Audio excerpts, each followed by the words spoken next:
get ready to hear something that might make your skin crawl. And while you're here, don't forget to like this video, subscribe to the channel, and write your city name in the comments. Trust me, you'll want to stay till the very end. I never thought my life would come to this. Every night, as the world outside slipped into darkness, I felt it, that chilling presence. At first, I convinced myself it was just my imagination. Shadows dancing on the walls, the wind brushing past my window, but deep down, I knew better. It started subtly, a faint silhouette at the edge of my bedroom window, visible only when the street light flickered just right. I would blink and it would be gone. I told myself, maybe it's a neighbor, maybe a passerby. But then the pattern emerged. Every single night, without fail, the man was there, watching, waiting. I tried to rationalize it. Locked doors, curtains drawn tight, yet somehow he always found a way to be there, as if he knew the exact moment I was awake. Sometimes I would catch him staring directly at me, his eyes cold, unreadable, and no matter how quickly I looked away, the feeling lingered, like icy fingers curling around my spine. I started keeping a journal. Every night, every sighting, every shiver I couldn't explain. And then the notes turned into questions. Who is he? Why me? What does he want? The first time I tried to speak to him, I froze. My voice caught in my throat, a whisper lost to the darkness. And that's when I realized this wasn't just someone wandering aimlessly outside. This was deliberate. He wasn't watching the window by accident. He was watching me. I want you to imagine it. Lying in your bed, the room bathed in the soft glow of your bedside lamp and feeling eyes piercing right through the thin curtains. Your heart races, every shadow suddenly suspicious, every sound amplified. And yet, you can't look away. Tonight, I'm going to tell you everything. Every sighting, every heartbeat, every night that I feared to close my eyes. And I promise you, by the end, you'll understand why I live in terror, why I've become someone I barely recognize, and why some nights, I swear, he's closer than ever. So take a deep breath, stay with me, and don't forget, like, subscribe, and leave your city name in the comments, because this story, it's just beginning. The nights grew heavier. Every shadow seemed to move with purpose. Every creak of the house made my heart skip. I began to dread bedtime, but sleep was a necessity I couldn't avoid. I tried leaving my curtains open, thinking maybe confrontation would break the spell, but nothing prepared me for the moment I actually saw him, up close.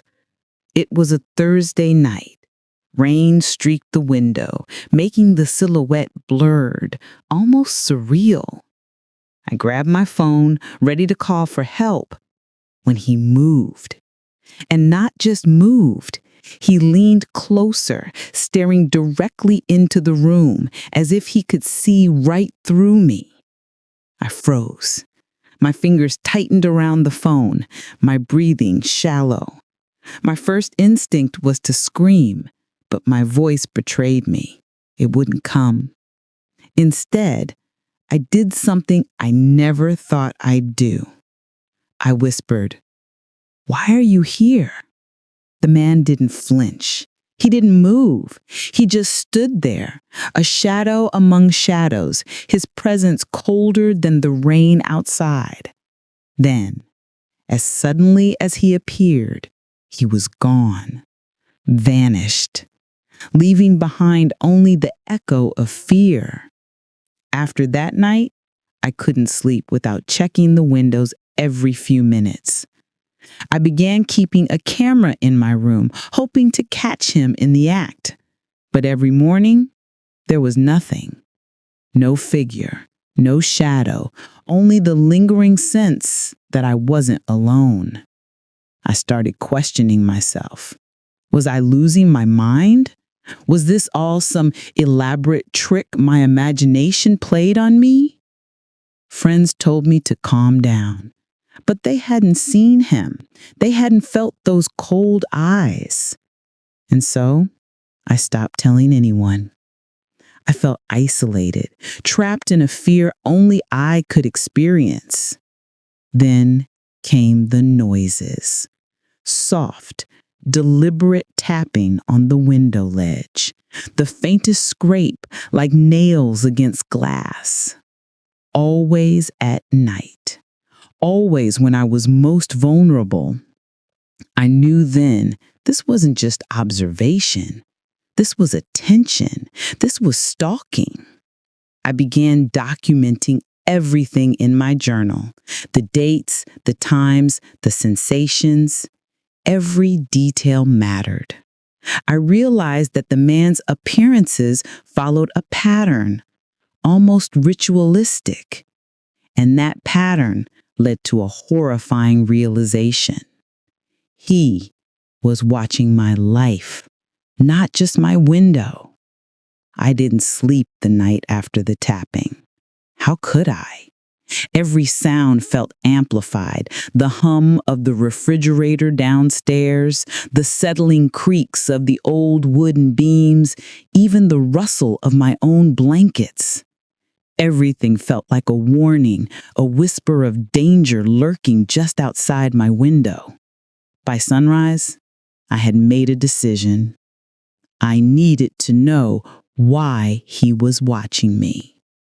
I'm 67 years old.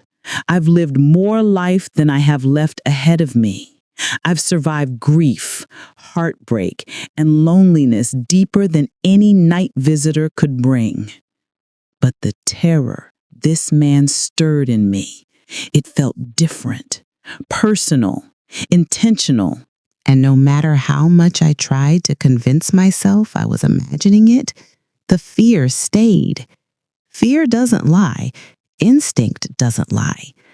So I began watching him. Not literally. He never appeared during the day. But I watched the spaces where he could be. I studied the angles from which my bedroom window could be seen. I walked along the garden's edge, following the soft mud where footprints could remain. I even checked my security lights. All still working, none tripped. Then I saw it. A thin line in the soil, just under my window. Freshly made, like the edge of a boot dragged through the dirt. My chest tightened. Someone had been standing there. Not imagining, not dreaming, not misremembering. Someone had been right under my window last night. I crouched down slowly, knees cracking the way they do when age becomes louder than dignity. I touched the line in the soil.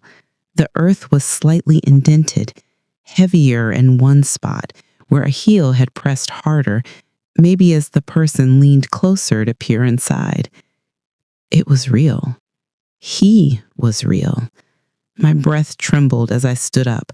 The cold morning air stung my face, but I welcomed it. It grounded me, reminded me that this fear wasn't some leftover trauma or whispered shadow of my past. No, this was happening now.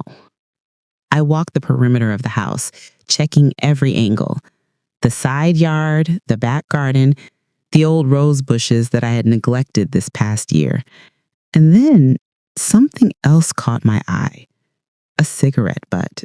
I heard it. A soft knock on the front door. Not loud, not frantic, just polite. 4 gentle taps. Knock, knock, knock, knock. My stomach dropped. Nobody visits me at this hour. Nobody ever knocks this softly. I froze, pen still in my hand, breath caught in my chest. For a moment, I told myself it was a delivery, maybe a package I forgot I ordered, but fear whispered otherwise. I stood slowly and stepped toward the front hallway. Another knock. slightly firmer this time. My heartbeat felt like it was in my throat as I crossed the living room. The air seemed thicker, heavier, with something I couldn't name.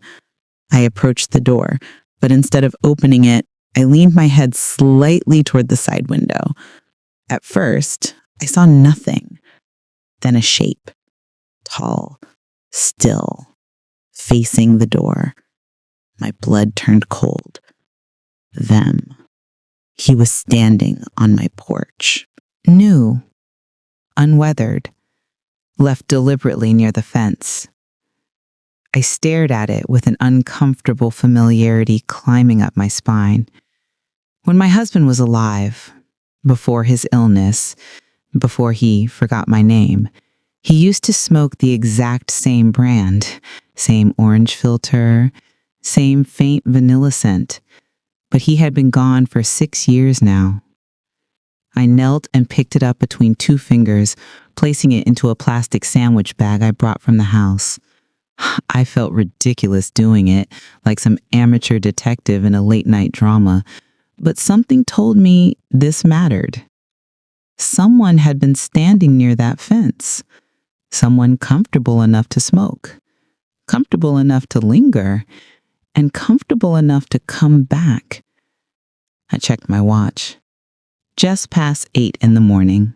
The world was waking up. Neighbors were watering plants. Cars were pulling out of driveways. Children were waiting for buses.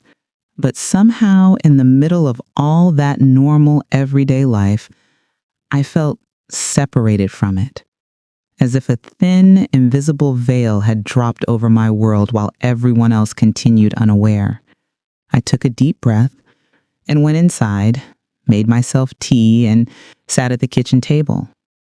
The cigarette sat in its plastic bag in front of me, like a tiny piece of a massive puzzle that I had just begun to uncover.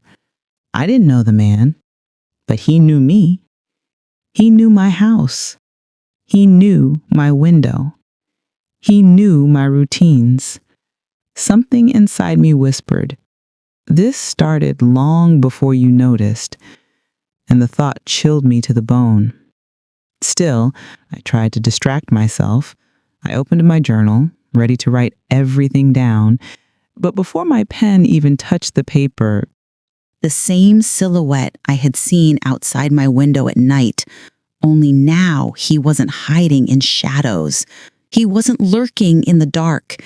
He was here, at my door, in broad daylight. I stepped back from the window, breath shaky, hand trembling on the doorknob.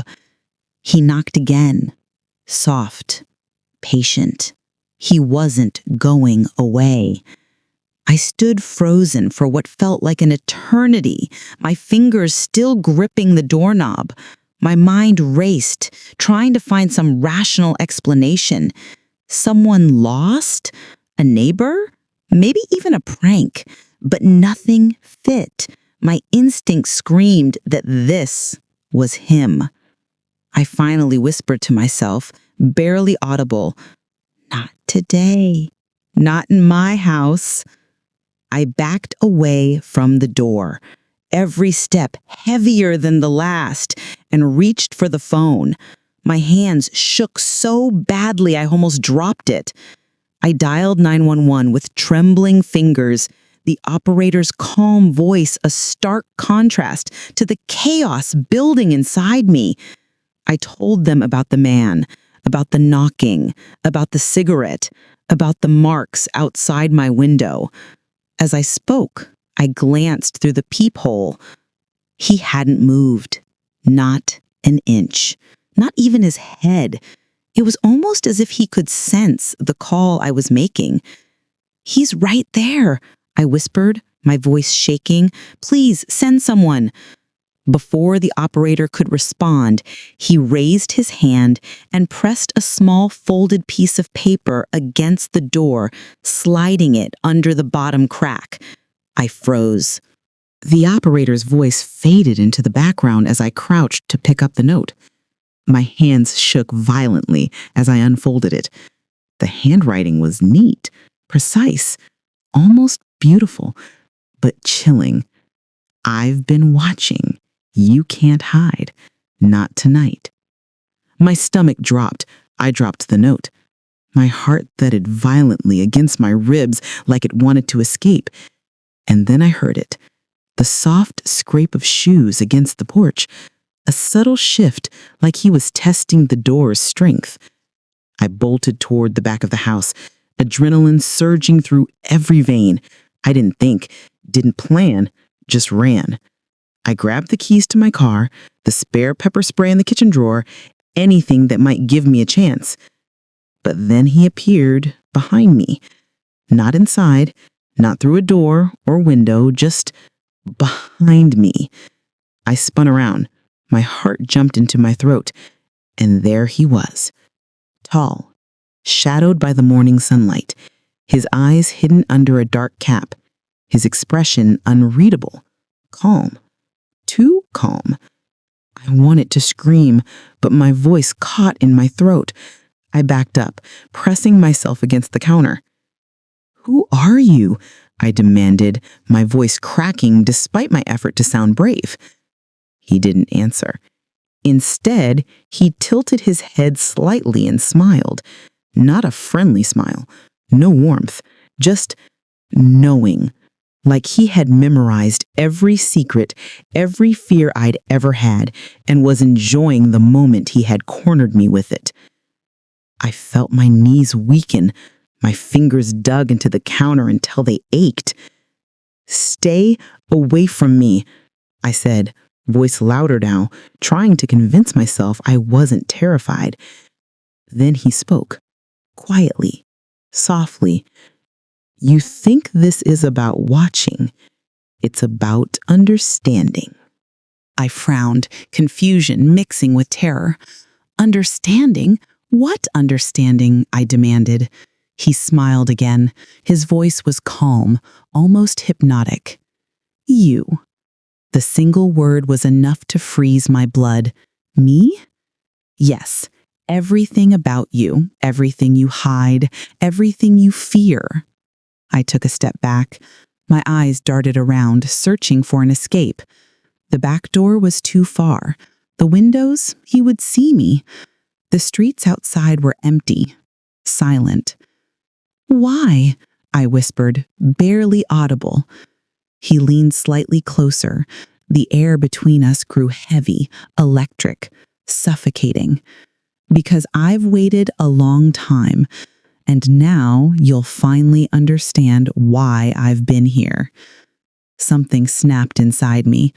I lunged for the phone, shouting into it, "Police, send help, he's here." And just like that, he disappeared. Not through the door, not out the window, just gone. I froze, gasping for air, staring at the spot where he had stood. The note lay on the floor. I picked it up.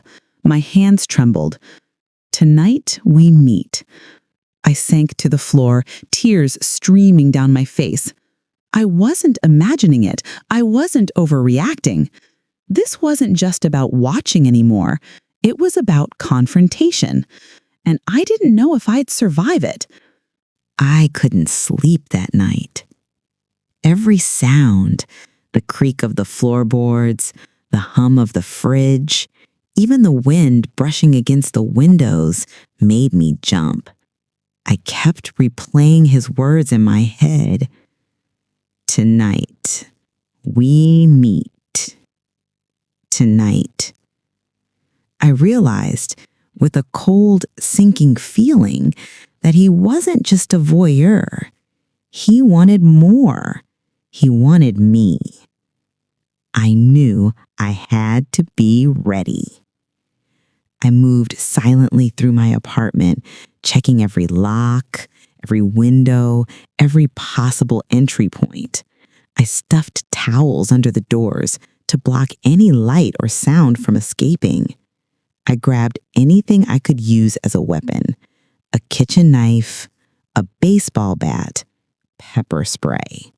My mind raced, trying to anticipate his moves. Then I remembered the spare key I'd hidden outside months ago. just in case. I debated whether to leave through the back alley if things went wrong, or use it to lure him into a trap. I decided on a plan. If he came tonight, I wouldn't run. I wouldn't hide. I would be ready. I set up the living room so I could see both entrances clearly. The lights were off, shadows stretching across the room, creating a perfect blend of concealment and visibility. My phone was on speaker, fully charged, and the 911 operator had promised to keep the line open until help arrived. Hours passed. I tried to focus, to stay calm, but every minute felt like an hour. Every passing shadow made my heart lurch. Then I heard it. A soft, deliberate tap, tap, tap against the window. I froze. My body was tense, coiled like a spring. He was here. I held my breath, gripping the baseball bat, my knuckles white. The tapping stopped. The silence was heavy, suffocating. And then a shadow passed the curtain. I raised the bat slowly, trying not to make a sound. I whispered into the phone. "He's here. I see him." The operator's calm voice replied, "Stay quiet. Don't confront him yet. We're on the way." But my instinct screamed at me to move, to act. I tiptoed toward the window, bat ready, my pulse hammering in my ears. I needed to see him, to understand what he wanted. And then he spoke. "Hello." My blood ran cold. He knew my name. He had always known my name. "Why are you doing this?" I demanded, my voice shaking but strong. "Because you deserve to see, to understand me," he said softly. The streetlights outside flickered, casting his shadow across the walls. Tall, silent, menacing, and yet eerily calm. I raised the bat. "I don't know who you are, but I swear if you step 1 foot inside..." He stopped me. He raised his hand, not to strike, but in warning. Tonight isn't about pain. It's about truth, about what you've been blind to all your life. I narrowed my eyes. Truth? The words made no sense, and yet there was something in his voice, something terrifyingly real, something that told me he wasn't bluffing. I realized in that moment that this night would change everything. Whatever game he was playing, I had no choice but to play it too. The tapping at the window stopped. For a moment, it was as if the world itself was holding its breath. I could only hear my own heartbeat, a frantic drum echoing in my ears. "Why me?" I whispered, barely audible. He didn't answer immediately. Instead, he slid his face closer to the glass, his eyes dark, intense, and impossibly calm. I couldn't see the rest of him clearly, but the weight of his gaze pressed down on me like a physical force. "You think this is random, Helena?" he finally said, voice low, almost intimate. "You've been chosen because you're the only one who could understand." I froze. Understand what? And then it hit me. The little things I had ignored, the letters that had disappeared from my mailbox, the subtle feeling of being watched at work, the shadow I had once thought was my imagination. It wasn't random. It had been happening for months. "Months?" I said, voice trembling. "You've been watching me for months?"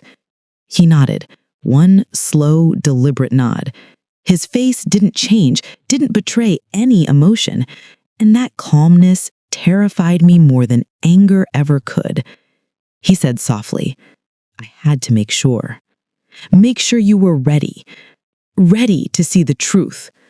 I took a step back, gripping the bat so tightly my hands ached. "Truth about what? Who are you?" He paused, and then he did something I never expected. He showed me. A small tablet appeared in his hand, almost magically, like he had conjured it from the shadows. On the screen was footage, my apartment, my routines, my every movement over the past 6 months. Every time I thought I was alone, he had been there, silently observing. My stomach twisted. I wanted to scream, to smash the tablet, to call the police, anything. But my voice wouldn't come. "You see," he said, calm, almost gentle, "I don't just watch. I learn. I understand people, their fears, their regrets, their lies. And you've been lying to yourself." I shook my head. No, this isn't real. This isn't happening." But it was. And then came the part that froze me completely. You think you're safe. You think you're free. But everyone has shadows. Everyone has secrets. And I only expose what's already there. The words hit me like a knife. I remembered the man I had once trusted, the colleague I had confided in, the friend I had shared my darkest thoughts with, the lies I had told myself, the choices I had ignored. He knew them all, and he wasn't done. Tonight, Helena, you'll see the part of yourself you've been running from. I wanted to retreat, to flee, to escape, but my body refused. My mind was caught in a whirlwind of terror and morbid curiosity. And then he did the unthinkable. The window slid open. The cool night air rushed in as the window slid open. My heart thudded violently, every beat echoing in my ears like a warning bell. The room felt smaller, the shadows stretching longer, more threatening. "Helena," he whispered, stepping inside as if he belonged there. I slammed the window shut instinctively, but it was too late. He was already there, standing in the dim light of my bedroom. The faint glow from the street lamp outside cast half of his face in shadow, making him look both human and unreal at the same time. "Who are you? What do you want from me?" I demanded, trying to sound braver than I felt. He tilted his head slightly, observing me, observing. The same way he had for months, silently, calculating. "I'm the truth you've been avoiding, the part of yourself you've hidden, even from yourself." My hand tightened around the bat. "You're insane," I spat. "Get out or I'll—" Before I could finish, he moved closer, so fast it made my stomach drop. My instincts screamed at me to run, but my legs refused to obey. "Don't fight it," he said, almost gently, "because fighting won't change what's coming." He held out the tablet again, the same one with the footage of my life. My eyes were drawn to it despite myself. On the screen, the images had changed. They weren't just recordings anymore. They were reenactments, almost like a mirror showing not just what I had done, but what I had tried to hide from the world and from myself. Memories I had buried, my guilt, my fears, the mistakes I never admitted flashed across the screen. And with every flash, a cold realization gripped me. He knew me better than I knew myself. Why are you doing this?" I whispered, tears threatening to spill. He crouched slightly, lowering himself to my level. "Because you're ready to see," he said. "Ready to face the darkness you keep locked inside. You can't hide from it forever, Helena. And tonight, you won't." A shiver ran down my spine. Something about the calm certainty in his voice made it impossible to argue. I backed up toward the corner of my room, my bat shaking in my hands. Every instinct screamed at me to escape, yet part of me was curious. What was this darkness he claimed I couldn't hide from? If I let you leave, will you stop? I asked, my voice barely a whisper. He shook his head. No. Once you see it, you can't unsee it. It's already part of you. Then he stepped even closer. I could see the faint glint of something in his eyes. Was it admiration or something darker? Tonight, Helena, you'll understand why I watch, why I wait, and why I chose you. I swallowed hard, every nerve in my body screaming. But despite the terror, despite the creeping paralysis, I felt a flicker of defiance. I don't care what you think I am, I said, gripping the bat tighter. You don't get to define me, not tonight. For a moment, his calm mask faltered, and I saw something behind his eyes. Interest? Challenge? Almost like he enjoyed the fight I hadn't even started. And in that moment, I knew the night was far from over. The shadows in the room seemed to stretch and twist as if alive, and I realized the battle wasn't just outside, it was inside me too. The air in the room was thick, heavy with fear and anticipation. My heartbeat pounded in my ears, but this time, something had shifted. I wasn't just trembling, I was thinking, planning. He stood there, silent, watching, like a predator savoring its prey. But tonight, I refused to be prey.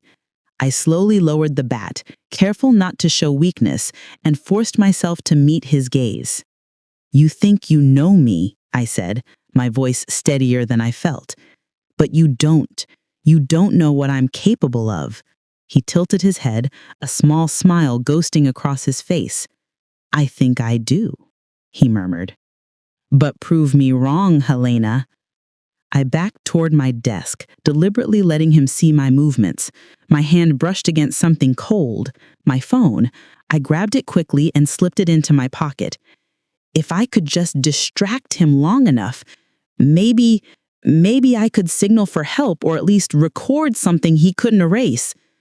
Why are you doing this? I asked, buying time. Why me? Why my life? His smile widened, but it wasn't a kind smile. It was the kind of smile that belongs to someone who sees everything, judges everything, and enjoys the chaos of it all. Because you're broken, he said softly. And I can see the pieces that don't even fit together yet. I watch, Helena, because I want to see what you'll do when the pieces finally fall. My stomach churned. Broken? Pieces? He sounded almost like he cared, but the way he said it, the calmness in his voice, the cold precision of his movements, it was terrifying. I needed a plan. Fast. I took a deep breath, trying to steady myself. My eyes darted around the room. The curtains were half open. The chair could be pushed to block him. The window? Maybe, just maybe, I could escape through the balcony. You can't keep watching me forever, I said, raising my voice slightly. And you can't control me. For the first time, I saw a flicker of uncertainty cross his face. Just a flicker, but enough. You'll see, he said, stepping closer. The moment you think you're free, you're not. And that was when I acted. I lunged to the side, grabbing the chair, swinging it with all my strength toward him. He dodged easily, but the movement bought me just enough time. I ran toward the window, yanking it open, and jumped onto the balcony. The cold night air hit me like a shockwave. My lungs burned as I descended the small fire escape, every step shaking beneath me. Behind me, I heard him move, soft, controlled, like a shadow gliding across the wall. Helena.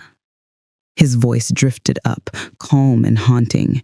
You can run, but you can't hide from yourself. I didn't look back. My only thought was escape. I had to get to safety. I had to figure out who he really was, why he had chosen me, and what he wanted. But deep down, I knew one thing. The night wasn't over. Not by a long shot. As I disappeared into the darkness of the streets, my mind raced. I had survived the first encounter, but the battle had only just begun. And I couldn't shake the feeling that he was already one step ahead, waiting for me to make my next move. The shadows followed me, whispering in the wind, and I realized that the man who watched my window every night wasn't just outside. He was inside my mind, too. I didn't sleep that night. My small apartment felt suffocating, every shadow stretching too long, every creak too loud. I kept glancing at my window, half expecting to see him there, watching, waiting, silent and patient. I knew one thing. I couldn't live in fear forever. I had to act. I pulled my laptop close and started digging.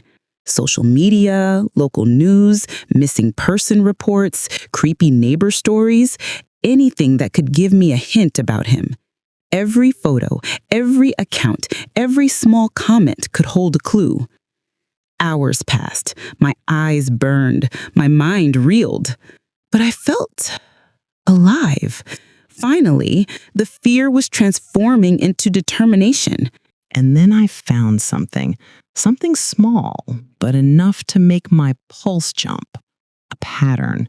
The nights he came, he always lingered near the same building across the street, always at the same time, always silent, always watching. Someone had seen him before, or someone like him, a man, tall, always alone. I realized he wanted me to notice him. He wanted me to fear him. And maybe, just maybe, he wanted me to follow the trail he left. I started leaving small signs, testing him. A note on my window, a flicker of the light, shadows that weren't supposed to be there. And he noticed.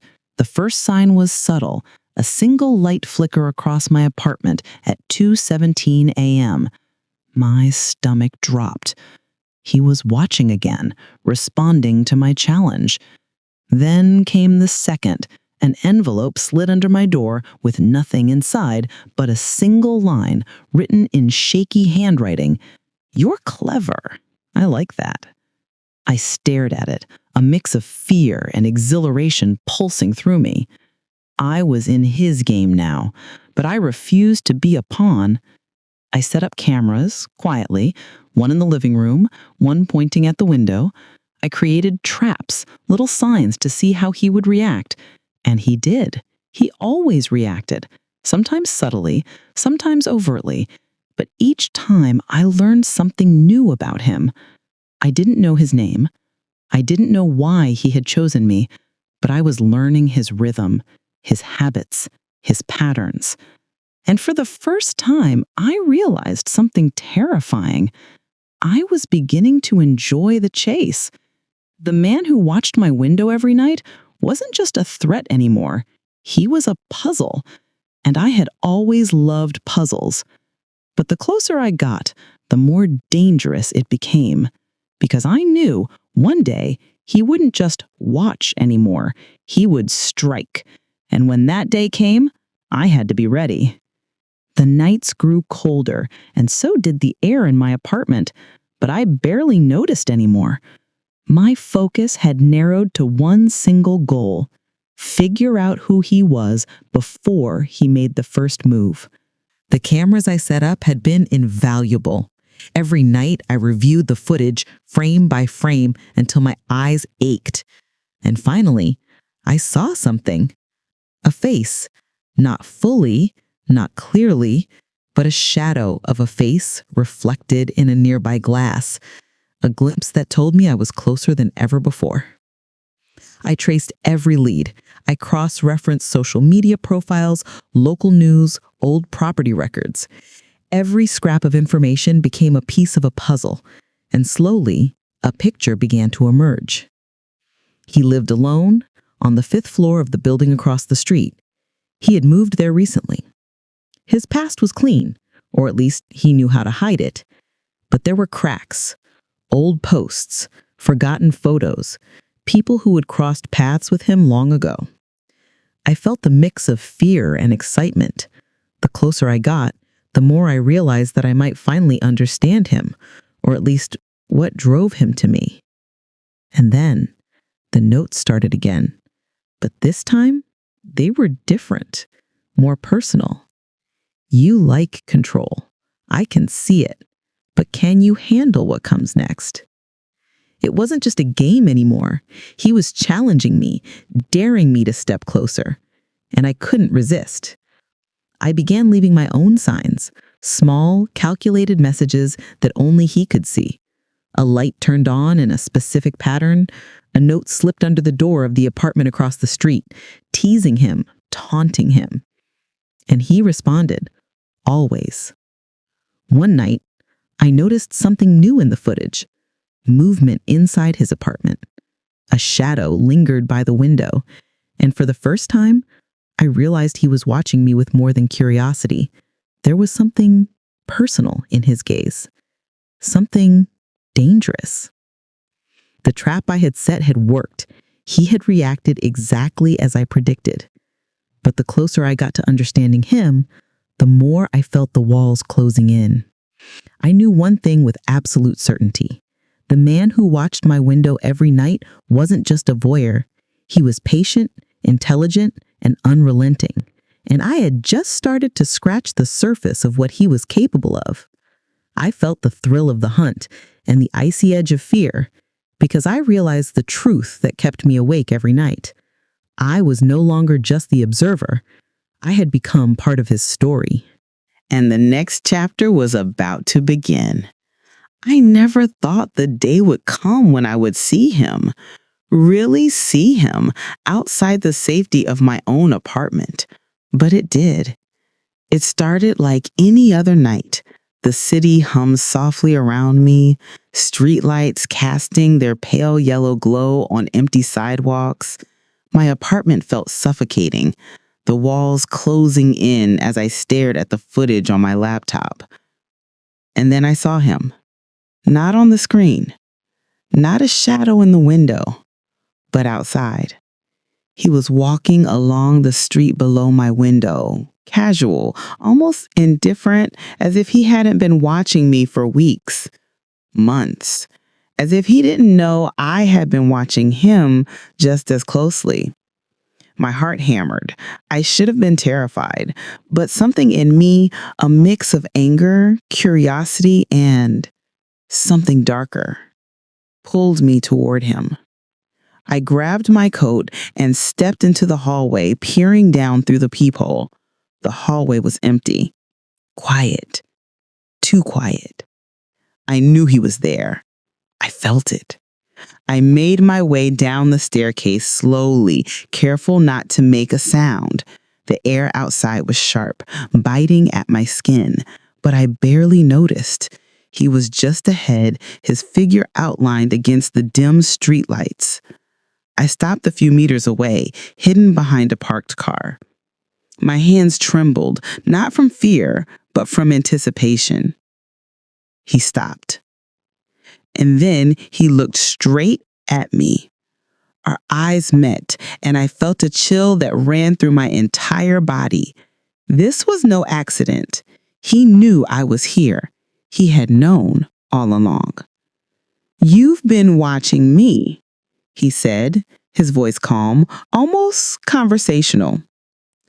I've been trying to understand," I said, my own voice steadier than I expected.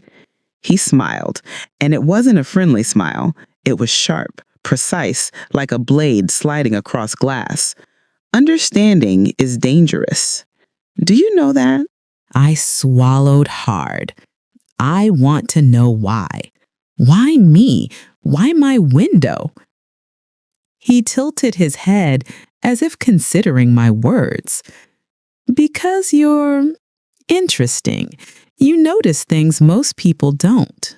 You see patterns. You anticipate. That's rare. And then he took a step closer, close enough that I could see the faint scar above his eyebrow. But noticing isn't enough. Watching isn't enough. You want to play a game with me, don't you? I didn't answer. I couldn't. Every instinct screamed at me to run. But another part, something I didn't want to admit, wanted to stay. He took another step closer, and then, almost casually, he reached into his pocket and dropped something at my feet. A small notebook. "You'll need this," he said, his eyes never leaving mine. Then, without another word, he disappeared into the night. I bent down and picked up the notebook. Its cover was worn, edges frayed, but it hummed with an almost tangible energy. Inside, pages were filled with notes, sketches, dates, even mundane details about my daily life that I hadn't realized he could know. Breakfast at 7:15. Left for work at 8:02. Talked to Mr. Levin about the rent. Coffee spilled at 8:25. My stomach churned. He had been tracking me with the precision of a surgeon. And then there were the drawings, tiny sketches of my apartment, the street outside, even the path I took to work. Every detail, every shadow, every potential exit point carefully noted. I tried to shake the feeling that I was being toyed with. But the notebook wasn't just evidence. It was a challenge. I couldn't stop reading. One page stood out. It was a list, numbered, with each line more disturbing than the last. 1. Watch her sleep. 2. Leave her a gift. 3. Test her courage. 4. See how far she will go. I swallowed hard. Test her courage? See how far she will go? The words were simple, clinical, but they made my skin crawl. And yet, somewhere deep inside, I felt intrigued. The next entry made my blood run cold. She doesn't yet know the rules. Helena, tomorrow night, she will learn. Tomorrow night. I couldn't sleep. I kept imagining shadows moving outside my window, his eyes watching me, analyzing every twitch of my fingers, every blink, every heartbeat. I checked the locks on my doors and windows 3 times, yet a small, insidious part of me wondered, would it even matter? Could he get in if he wanted? The notebook wasn't just notes. It was a map of my life, of my habits, of my fears. And now he had invited me into the game. I tried to think logically. Maybe it was a prank. Maybe someone was obsessed with me, but in a way that could be stopped. Maybe the police could help. But deep down, I knew none of that mattered. This was no ordinary stalker. This was someone who wanted a reaction, someone who wanted me to participate. I stared at the last line in the notebook over and over. Tomorrow night, you will know who I am, if you are brave enough to look.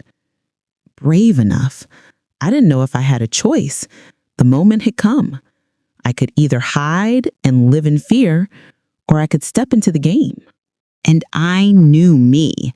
I could never run. Tomorrow night, I would confront him. I hadn't slept well in days. Every creak of the floorboards, every shadow in the corner of my room made my heart hammer like a drum. But something had changed. Something that made me feel that I might finally have a chance to confront him. It started with the mailbox. Among the usual bills, there was a plain, unmarked envelope. Inside, a Polaroid of my living room, but this time, it wasn't from outside the window. The photo was taken from inside. My heart skipped. Someone had been inside my home. I grabbed my phone and dialed Detective Harris. "You need to see this," I said, my voice trembling. He promised to come over immediately. While waiting, I retraced my steps from the last week, trying to remember every unfamiliar sound, every shadow that didn't belong. That's when it hit me. The same black van parked across the street every Thursday evening. The same van that I thought was coincidence. And then a detail I had overlooked. The scent. A faint, musky perfume that clung to the curtains whenever I got close. I realized it wasn't random. Whoever was watching me wasn't just observing. They were leaving traces, markers. Markers to taunt me, or markers to signal that they knew I was starting to notice. My phone buzzed. "Detective Harris, I'm on my way. Lock every door." I did, and then I waited, heart pounding like never before. By the time Harris arrived, night had fully fallen. I opened the door, and his stern expression made my stomach twist. We went through every room together. Then we heard it, the softest click from the back door. Harris signaled me to stay put and crept toward the sound. I couldn't move, frozen. And then I saw him. The man who had haunted my nights, who had crept outside my window, who had made me feel unsafe in my own home. He was just a few feet away, fumbling with the lock. Harris stepped forward. "Freeze! Police!" The man turned, his eyes wide with a mix of fear and something darker. "I just wanted to see, to watch," he stammered. His explanation was meaningless, terrifying. He was obsessed, and obsessed people don't stop until they're stopped. Harris handcuffed him. I watched, trembling, as my tormentor was finally subdued. I couldn't stop shaking, not from fear, but from relief. I was finally free. Days later, I sat by my window, now locked and reinforced. The curtains were drawn, but for the first time, I felt calm.